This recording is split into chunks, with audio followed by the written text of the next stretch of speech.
What's up, everyone? Welcome to the finale to Mega Man X3. Before we go ahead and start off with the Doppler stages, I want to go into Tunnel Rhino stage because if you remember, we have a little bit of unfinished business here. In fact, we have two pieces of unfinished business. So you remember, this was the first level I believe we started out with, but we could only get 1 out of 3 items hidden in here because I did not yet have Volt Catfish's weapon, the Triad Thunder, and I didn't yet have Neon Tiger's X-Buster upgrade. To get to the heart piece, and we also need the same trick again, I think about halfway through the level. Oh, and actually, before I forget, I really meant to mention this last episode, but since I'm obviously going to be doing all the Mega Man X games this year, and I'm going to be 100%ing all of them, it only makes sense that I'm gonna do X4 relatively soon, sometime in the near future. I might take a short break between X3 and X4 though. It's definitely not gonna be the very next thing I do. But what I wanted to ask, I wanted to get your guys' opinion on something. Like I've been doing with the Dark Souls video where I ask you guys to vote on certain things. I want to hear your guys' opinion on who I should play as when I eventually start up the X4 playthrough. Do you want to see me play as X or Zero? And right up here we find our final armor upgrade. This is the one that I could have backtracked to this much earlier, but I just didn't want to. Mainly because this upgrade is kind of annoying. What the helmet upgrade in this game does, it doesn't let you do cool things like break blocks with your headbutt breaks out of walls or anything. It doesn't... well, I guess it's closer to what it does in X2. If you remember in X2, what it did was it shot a little reticle out that located hidden areas in the stage. This one puts up a map on screen of the level that you're currently in, and if there are any secrets to find in that level, that map will display them. Only it pops up at the very beginning of a level, and it just takes forever for the animation to play, and I hate having my time wasted since I already know where all the items are. This is a stage I do not want to take any damage in, at least for the early part. Then again, I should be pretty okay with taking damage, just because I'm getting small little health pickups. I know there's a big health pickup later on in the level. Either way, I should be able to get through this without taking too much damage. Or any at all, if I'm lucky. I know the mini-boss isn't gonna hurt me. Mini-boss is the most pathetic wimp in the whole game.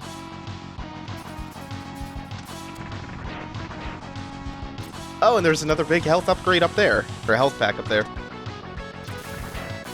Yeah, I mean, if the worst were to happen, worst case scenario, I would happily pop a sub-tank right before the hidden secret capsule of the game. Because just like all the other hidden capsules in X1 and X2, you have to reach this one at full health, otherwise it just doesn't appear. Punk-ass robots, no match for Lime Green Mega Man? I'll defeat him with the power of citrusy goodness. Oh, fucking limes are so disgusting. I'm in Camp Lemon over here. I'm drawing the battle lines for the Citrus Wars here. Mountain Dew Mega Man. Wasn't there a guy a while back who posted on Mountain Dew's Facebook page that he was gonna kill himself, and the guy who ran the Mountain Dew Facebook page responded to him by saying, "Don't do it," and then he gave him the number for the suicide hotline? Let's steer this one back to Zero. So how about Zero going like, no, I'll be over here helping to hold the ceiling up while I fight the least menacing robot ever. Zero's just being a slacker and trying to avoid having to do any work. No, Zero's just over there chilling on the fucking couch. He only gets to slack off because Inafune spoils him. Zero has always been Inafune's baby as far as the X series goes. And you know how everyone lost their shit immediately when they redesigned Dante for the new DMC? Well, Capcom was afraid that exactly that would happen way back in the day if they redesigned Mega Man that drastically. So, Zero was supposed to be the new Mega Man, but they wound up making him a side character because, predictably, people would have lost their shit. And the entire reason that he got brought back in X2, he got brought back from the grave, was because Inafune was so attached to him. And back there I was just showing off X's new toys I got from that hidden pink capsule, you know, the Mega Man X tradition of the hidden capsule that gives you tremendous superpowers. In this case, like I said, it's not a Tatsu, it's not any other Street Fighter move. The reason that we did not pick up any of the pink armor capsules up until this point, like I said back then, you can only choose one if you get them in the 8 stages. But if you don't get any of them, and you come to this point in the game, and you have all of the other stuff required for the 100% completion, all the regular capsules, and you reach that point, as usual, at full health, which is why I didn't want to take any damage. That's why I rode the ride armor down to absorb any stray hits I might have taken, and it's why I was prepared to burn through a sub-tank just to make sure I was topped off, is because if you reach that particular capsule, you get the benefits of every one of those enhanced upgrades. So you get the continuous charge shots, you get the double air dash, you get the passive health regeneration when you're standing still for a long period of time, and you get the even more effective force field from the armor upgrade.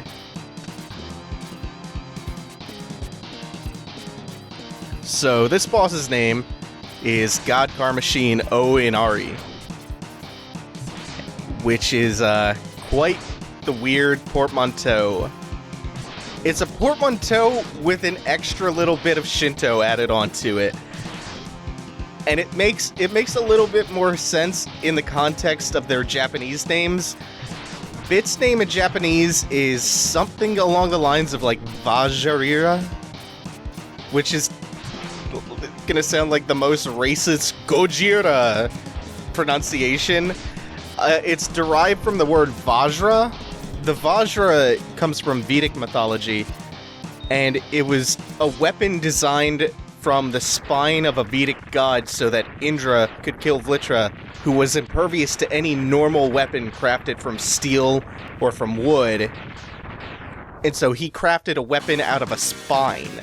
That's what a Vajra is. And Byte's Japanese name, I can't remember what it is, but it's derived from mandala, which is a symbol found in a lot of forms of Buddhism and Hinduism as well, but I don't know anything about it, so I can't tell you that much there. Inari is, I think, a Shinto fox god, and I cannot figure out what the relation is to the rest of the boss, unless Inari is also something else in Buddhism or Hinduism. His name is basically a big word soup of things that are only loosely tied together, and they're tied together for really no reason whatsoever. And while I'm still on the topic of God Car Machine, because there's nothing else interesting happening in this level anyway, there's an awesome person on YouTube, goes by the name of Hide of Beast, who does insanely difficult Mega Man X challenge runs, like runs where he uses no special weapons, takes no damage, and most importantly, he cannot use the dash mechanic at all unless something is literally not possible without dashing. And when you put that restriction on, everything feels like that. But only a few things actually are impossible without dashing. The guy is really entertaining, and he's a good writer to boot. And he has one really funny video called God Car Machine Meditates for Your Sins, and it's just him getting God Car Machine stuck in a loop of using that last attack, the homing missile attack, where he starts out in a meditative-looking stance over and over. I don't think he's put anything out in like a year or so as of this recording, but he has got an extensive back library of really cool videos, including a bunch of X3 ones that just make me look bad. They put me to shame, really. Oh well, at least I have commentary.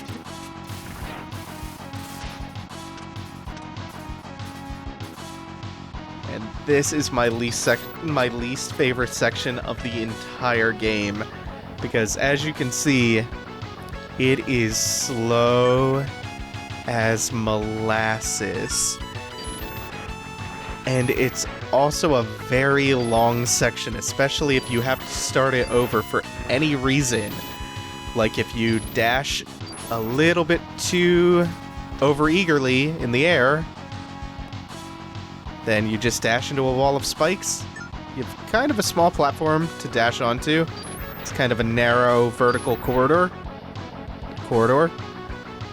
And that's one way that you would have to start this over there. And if you don't quite hold dash long enough, then you just fall down to the bottom of this very, very long corridor. And you can see it's still, the end is not in sight yet. We are still not done with this shit. Nope, still going on. I think I have at least one more side switch. Yeah, okay, that's the last one. Let's get out of here as soon as possible. I hate this. I hate this so much. Because I have this really nasty habit that gets me killed on that section a lot. Because I'm so fidgety with the analog stick in midair trying to like constantly correct my jump, and sometimes I waggle it 2 times in a row and accidentally an extra air dash will come out or something, and it drives me insane. And now we have Vile in his new Goliath, which is a lot like the old one actually. And he plays like a very easy version of Blizzard Buffalo, who's already easy, and okay, he didn't catch up that time. I feel like I'm getting yeah, I got greedy trying to get those extra hits in, and he caught up. But you can see he doesn't exactly do an insane amount of damage. Then again, I'm fully upgraded. Still though, you would think, like, look at this thing. The thing is a Panzer tank. Eh, 2 hits, not a big deal. Those are gonna be the last 2. I'm not gonna get greedy anymore. I promise. I don't want Vile bringing shame upon me. I don't want him to rain the shame cloud down on me. And this version of Vile, like I was saying, is... both phases of this fight are pretty much exactly the same. He gains a few new tricks. He's not being cooperative and showing any of the new tricks in this phase to me. He has a little photon laser that he fires out occasionally. I guess it's as an alternative to his charge attack that he can use. It rarely ever hits unless you're right next to him, and then it's kind of hard to outrun. You can air dash right over it, though. And then he has another attack where he fires a bunch of scalable walls at you, I guess is the best way to describe them. They look like really slim springs. And it's an attack that actually makes the fight easier, which is something that you almost never see in any game. But you see it here. Because you just climb over the wall, and you don't even have to get it all the way across the room to jump over him in that case, if he uses that attack. And this version, he's doing pretty much the exact same thing. He has 2 new attacks. He has a grab attack, which usually only comes out following his other new attack, which is... let's see if he's going to do it here. No, he's going to keep doing the bullet bombs. So his other new attack is the one you saw earlier. He just fires electricity in a fixed arc like that. And when the electricity touches you, it kind of does what I always call it the toaster attack does in X1, because it looks like little pieces of burnt toast flying across the ground. It just traps you in place. It acts like kind of an EMP, I guess. And it traps you, and you'll usually dash up to you, grab you, do a bunch of damage. The only other major difference in this fight is that now that column of flame that moves across the floor will also move up walls, and I think it's just like a couple pixels higher in this one. It feels a little more... the timing to get over it feels a little more tight for some reason. It might just be me. It might move faster, I don't know. The specifics of it, I'm not totally clear on. All I know, though, is that the fight is not changed enough from the first time we fought him back in his secret factory to really be worth rehashing. I really wish that Vile had just changed things up completely, had gone with a totally new game plan. But that's not the case, unfortunately. Now I think all we have left is Le Boss Rouge, so I can finally show off all the weapons of the game. And I think I was saying earlier, this game does a pretty good job about weapon variety. And I think this is the only time in the game that I've used gravity well. No, I used it one other time to get a weapon, I used the charged up version of this to get something in, what was it? Was it Volt Catfish's stage that you needed it for? And yeah, gravity is somehow the elemental weakness of the Hornet. It doesn't really add up too well, does it? Next time you have a nest of Hornets, just call Xorn. Oh god. I don't know why I brought Xorn up. I can't talk about Xorn without losing it. The original story of Xorn was that he was Magneto in disguise, and he spends all this time in Xavier's mansion just chilling out and somehow healing Professor X, and then one day he just goes berserk and he reveals himself and he kills Jean Grey, so Wolverine cuts his head off. But of course, Marvel isn't gonna just let that shit fly. They're not gonna just let one of their most iconic villains be killed off permanently. It's not gonna happen. So they not only bring Magneto back in the dumbest way ever, they bring Xorn back with him. They bring a new Xorn back. This new Xorn is the old one's twin brother, and the original Xorn was just impersonating Magneto, apparently. So to recap this, Xorn was pretending to be Magneto, who was pretending to be Xorn. It's the dumbest shit ever. It's so fucking stupid.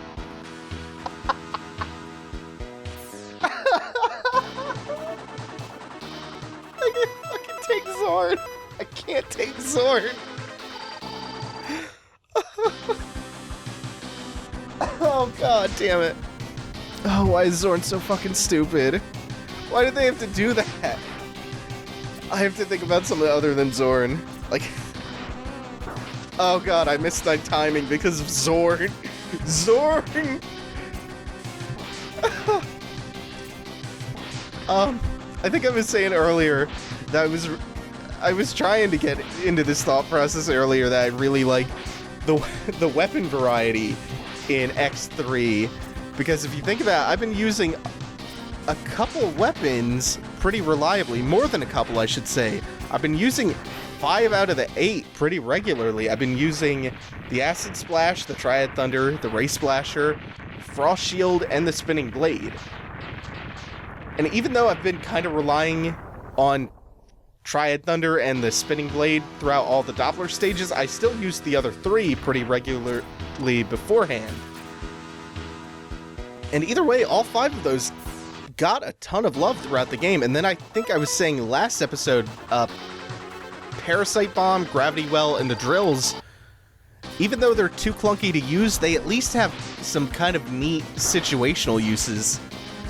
Gravity Well really only has 1. Parasite Bomb... Actually, Parasite Bomb has even less than that. I don't know where I was going with that, come to think of it. But yeah, 5 out of 8 getting regular use isn't bad. The balance is way better than X1, to be fair, where it was pretty much all Tornado all the time once you get it, with a dash of Kuanger's homing missiles for when you just can't be bothered to turn around and shoot behind you. I didn't do a really good job of showing off the weapons in X2 either, but I wasn't lying back then when I said I do really like the X2 weapons. X3, though, if it does one thing way better than either of its predecessors, is it combines enemy types and level design and enemy placement really well to force you to cycle between a few different weapons. It does a much, much better job of that, of making you select the right tool for the job. And X3 definitely deserves some love, at least for that. There are things that I'm not so fond of with X3 so far, but overall, there are things that I'm not so fond of with X3 that never really kind of penetrated my memory back when I originally played it. But overall, I would definitely have to say that X3 is a really underrated entry in the series. It's pretty damn good.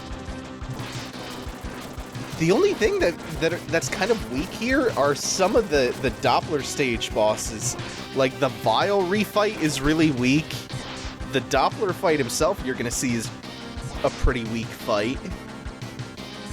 Yeah, that's my only real bear bug with this game.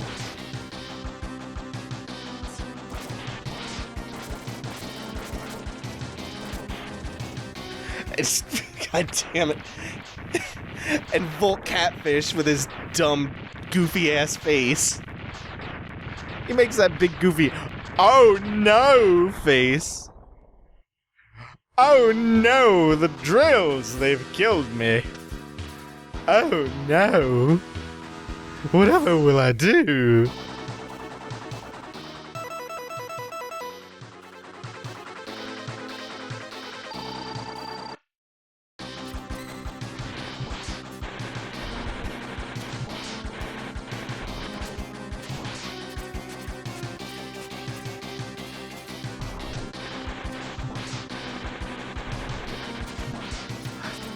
Let's see if I end this Tunnel Rhino fight at 1 health. Something tells me... Oh my god, he still hit me. I feel like the biggest tool bag right now. What an asshole! Oh, he hit me again. Oh, I'm not paying attention. Too busy gloating about how overpowered the double air dash and his weakness makes me. I'm not even mad. Not even mad. I think the only 2 bosses that hit me, and this isn't bragging because I'm still using their weaknesses, but I think the only 2 bosses that hit me were Blizzard Buffalo and Tunnel Rhino just now, and they're the 2 easiest out of all of them. Although I guess if you consider the fights with their weaknesses, they're probably the 2 hardest bosses to fight with their weaknesses, and that's not saying much because it's not hard, it's just the least easy, because they can still recover in time, they still have invincibility frames from the hit while you're attacking them, or while they're getting ready to do their moves. Oh no! Look at that, he got his attack off because I interrupted myself. He jumps higher and a little bit further in the second phase, which I just now noticed.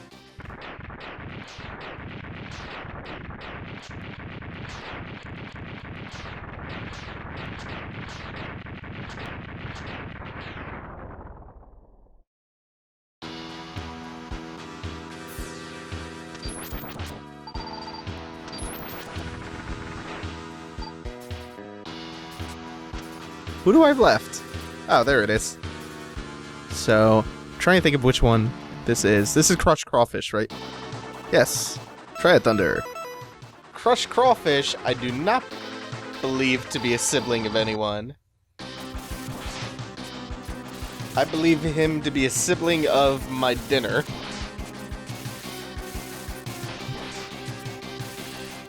Oh, that can still hit me from there. Shit, that's not good. I wish he was a little bit over to the left. You know what? I'm fine taking the hits, I don't care.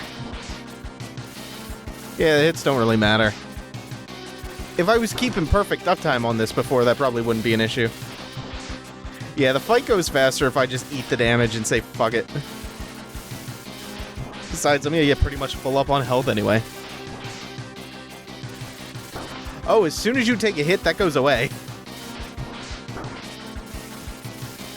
I'm gonna wind up getting health from that capsule outside anyway, so I really don't feel all that concerned about taking damage. Plus, I know the end boss of this stage is not gonna hit me already, so it's not a big deal anyway. I'm not gonna get completely healed, but I'll get most of my health back in a moment. Because of that lovely healing fountain of rejuvenating goodness that Sigma or Doppler provides for me. Thank you, Doppler. You're such a kind host, giving me all these refreshing, metallic, bolt-filled beverages. They're basically the robot equivalent of Gushers. Plus, I mean, any damage that doesn't get healed immediately by all this stuff, I have 4 full sub-tanks, and I'm not gonna die to Doppler. And again, don't care about a little bit of damage, because I will be oh yeah, and there's another juicy metallic gusher up here. I'll be amazed if Dr. Doppler hits me. I will probably be more ashamed of taking a hit on this boss than any other boss in the whole game. It will truly be the worst. I really don't like that Dr. Doppler is such a ridiculously easy fight, and it's not even easy in the way that I feel like I stand the chance of screwing up by getting arrogant on. This is a fight that genuinely I don't stand a chance of getting hit on. I've said a lot of fights are easy and then just done dumb things and gotten hit. Doppler will not be one of them. And it's a shame because he has a really cool design. They build him up throughout the whole game. And really, he only has 3 attacks and he goes in a complete... No, I'm sorry, he has 2 attacks and, well, 3 moves. He does what you just saw where he shoots 3 plasma balls and you just jump over the first one, the second one sails over you, and you jump over the third one, and they move very, very slowly. And then he casts his green little force field, and then he does this. And the way that works, his very slow-moving charged attack, it's the same thing that Bit does the first time you fight him, except way easier to dodge because he's moving so slowly. His model, the hitbox is a lot bigger, but he's still moving really slowly. The green energy field, all that does is he absorbs any energy that you pump into him from your X-Buster, and it heals him. That's really the only gimmick of the fight, is that he heals. Nothing changes the further you go into the fight either, which makes him nearly unique, if not completely unique, in X3. He has no desperation mode. He does nothing towards the end of the fight except the same pattern, the same rinse and repeat shit. It's a real waste of a cool design and a really good build-up for this villain. Or for this antagonist. I don't want to call him a villain just yet because we haven't seen everything that... Well, you'll see. What? He didn't blow up? I didn't just spoil that.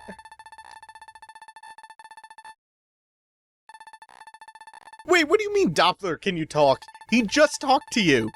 I think man needs to take that fucking helmet off. I think he has noise-canceling headphones in there. And of course, he wasn't actually a bad guy with a crazy evil Maverick cult following. He was just corrupted. He was under the influence of the bad Sigma virus drugs. Those dastardly Sigma virus drugs, always corrupting the good people of... I have now revealed that I don't know what this place is called. I feel like I'm gonna end up feeling really dumb down the line because it's something really obvious. Let's just say he hails from Doppeltown, the town founded in his name and honor. But now that the very easy Doppler fight is out of the way, I can't emphasize that enough that I'm just so disappointed by that fight. We can move on to the final Doppler stage, which, let's not be around the bush. The final Sigma stage, as always, where we have a short little gauntlet to run. Is that Sigma's original body from X1 in the background? Or clones of it? Because there's one in, like, every other test tube. I guess it's the template Dr. Doppler was working off of. Zero, you're always taking off in mysterious directions. I never see you and Sigma in the same place at the same time. What's up with that? Are you Sigma? No, the only time him and Sigma appear in the same place together in the first 3 X games, actually, is if you don't collect all of his parts from the X Hunters in X2, and then he briefly shows up at Sigma's side. Okay, Zero, you're in the clear for now, and burst into the room with the coolest possible pose for that. Yeah. I love how as time goes on, Sigma gives less and less of a shit about his appearance. Like, he has real self-esteem issues. Maybe that's why he's leading this whole crazy rebellion. Maybe he just wants to teach the world not to be so vain and judge him for being a slovenly, unkempt asshole. And you know what? Dr. Doppler can't get off scot-free in that one either. Doppler designed his ass. He designed that body. Look at me talking about fashion. my very fashionable wardrobe over in the closet of, like, 2 green shirts and 10 black shirts, and then a bunch of basketball shorts. I can't believe I've gotten through this whole fight without taking damage while talking about stupid bullshit like Dr. Doppler is Sigma's fashion coordinator. It really betrays how ridiculously hard this fight is. Or at least it's really, really hard until you learn the pattern. There's a really, really handy trick that I don't know if it's totally obvious with how you dodge those 6 flame shots. And there are 6 in total, and they follow the same pattern every single time. They go low, high, mid, or it might be low, mid, high. It always starts low, and you can always dash under the 2nd and 3rd and the 5th and 6th shots. So what I'm doing is I'm hanging up on the wall, and I'm counting the shots. I'm going 1, 2, 3, 4, and I'm jumping at about the 3rd one, air dashing to delay myself in the air, and then that gives me enough time where I don't land on that 4th shot that goes low, and then I think the 5th one soars over my head, and I dash under the 6th one and then hit him. And then when he jumps into the air to fire on either side, he picks the side that you were last seen on. And now I have to focus a lot more, so I'm probably not going to be talking about Sigma's fashion sense on this phase of the fight. I'll be amazed if this goes well. And it's already off to not the greatest of start because I could have done a lot more damage. Then again, I could have also taken a lot more damage by this point. That blue beam that fills up like a quarter of the screen, that blue beam, or purple I guess, might be a little bit colorblind here, does continuous damage. You don't get invincibility frames while you're in there. It's just tick, tick, tick, tick, tick. Your life is draining away every passing moment.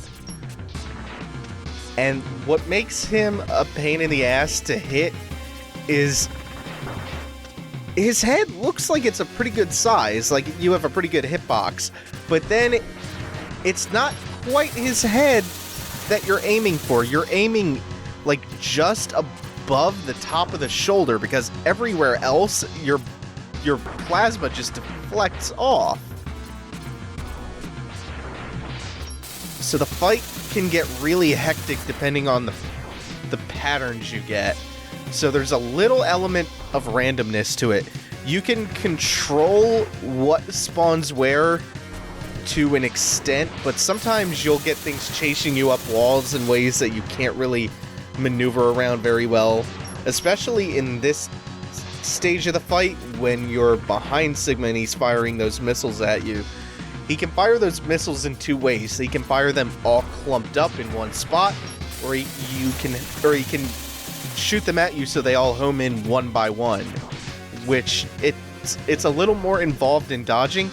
If you only had to deal with one of his attacks, like either the missiles or the mines at once, the fight would be a cakewalk. But because you have to deal with dodging either the laser when you're on the left side of the room or the missiles on the right side, and I'm gonna burn through a sub-tank. Because you have to deal with at least one of those attacks plus the mines going wherever they feel like going at once, the fight can actually devolve into chaos really quickly. But sometimes the mines just go exactly where you want them to, and sometimes, like that, they trap you in a really bad position. Sometimes they will chase you up walls in a position where you can't get away without taking damage, like you would have to drop into the purple beam. Then again, I'm also underutilizing the air dash, especially the double air dash, just because I don't want it to feel too cheap. But yeah, that's that. Overall, between this form and the last form of Sigma, this is the hardest Sigma fight out of any X game by a huge, huge, huge margin. And I know I did the first form without taking damage, so it looked a lot easier than it actually is. I didn't do practice dry runs for everything in this game. I did a ton learning that pattern. But now that that's out of the way, This again, but we don't even have Wire Sponge's weapon this time. Oh, it's different. Oop. Just stay ahead of that. Oh no, I fell in. Oop. Oh, right, he blocks you. I forgot about that. Luckily, it's not one-hit kill lava. And you can just kind of tank the damage, especially if you go into that fight, or you go into that part at pretty much full health. It's perfectly fine. Nothing to worry about there. Mega Man really likes saying damn in this game. Oh, not you again. Why don't you go away, Sigma? I already beat you. Weren't you just going on about blah blah blah, your magnificent body, Sigma? Now you want mine? What are you, a Rojimaru now? Oh, and you know that music. Hey, I was wrong! Zero does actually appear next to Sigma on more than one occasion in the first 3X games. I think Zero doth protest too much. I think he overheard me accusing him of being Sigma, so now he's setting this big elaborate Scooby-Doo ploy up to prove he's not. And yeah, he attached the antivirus to his beam saber. I remember when I got my first computer virus, I took a tomahawk to that PC. Never had to worry about viruses on it ever again. And now, all of the hard work that the CX-Port chip is doing is going completely nuts in the background, and we are teleporting away from it because we don't want to be near the CX-Port chip when it explodes. It's going to send shards of silicon and plastic flying out of our Super Nintendos, and man, Super Nintendo bombs can produce all sorts of nasty shrapnel. I bet the NSA's ears all perked up at the mention of Super Nintendo bomb. And now my favorite part. Will the fighting ever end, Zero? As we end on the same note that every X game ends on. But many questions remain. When will the fighting ever end? Here it comes, here it comes. I actually don't remember if he asks himself this time. Yes, he does! Oh, every single time. Why must the fighting continue? Why must humans fight against Reploids? Why must Reploids fight against each other? And it's always X staring out at something. It's X staring out at the sea or whatever, or the burning remains of Doppler's fortress. X stares out over the vast wasteland and questions, has war ever really changed? I've played both Fallout and Metal Gear, and they send me completely conflicting messages. Maybe I'm just not cut out for this world, X wonders. I am so confused, Zero. Don't worry, X. Both games are shit. Fallout's slightly less shit than Metal Gear, though. Although MGS3 was pretty cool. But Zero, what about Revengeance? Well, since fans have disowned Revengeance anyway and accused it of not being a Metal Gear game, we will let Revengeance slide in there. Revengeance is fucking awesome. You're right, Zero. Revengeance is awesome. And as the sun sets on another day of conflict that cost the lives of dozens of X's and Zero's former friends, one thing is clear.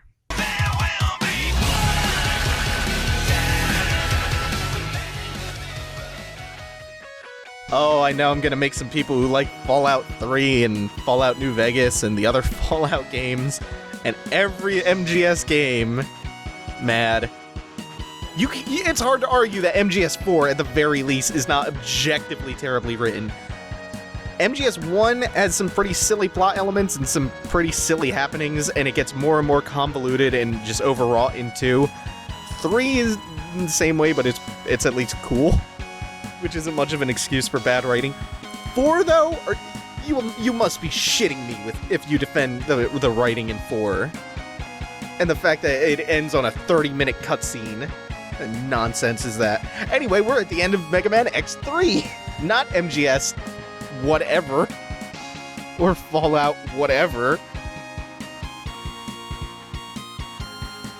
You have to admire X and Zero's dedication and their stamina, because right after they save the world from Sigma once again, they immediately go back to training for that marathon. And you also have to admire their integrity, because they're actually training to run, and they're not just gonna cheat by using their really overpowered leg upgrades and their dashing and whatnot to win the marathon. It's a shame about Usain Bolt, though. I guess no one ever really expected him to live into the year 21XX anyway. You figure, though, they could have kept him alive in some sort of robot body and turned him into an android, or a cyborg. Which one's which?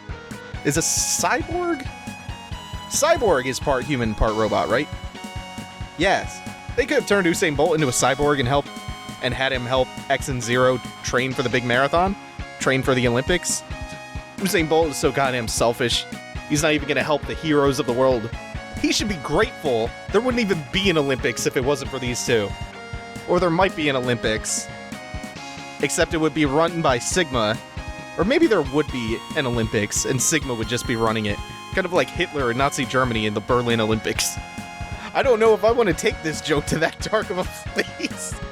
Not sure if I want to compare Sigma to Hitler or not, and then have the uncomfortable implication that the X Games are some sort of weird metaphor for the Holocaust in here. Even worse is, that's the note that I have to end on. Before I close out though, I'm gonna insert the final animated cutscene from the 32-bit version of the game, and then we'll pick up later in the credits when more interesting things are happening.